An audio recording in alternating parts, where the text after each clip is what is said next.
کہ جس کے بعد بنی اسرائیل کی بادشاہت ختم ہو گئی، بنی اسرائیل سے نبوت ختم ہو گئی۔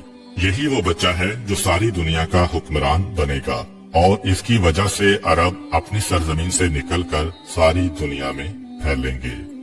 ناظرین، یہ تو تھی نبی پاک کی پیدائش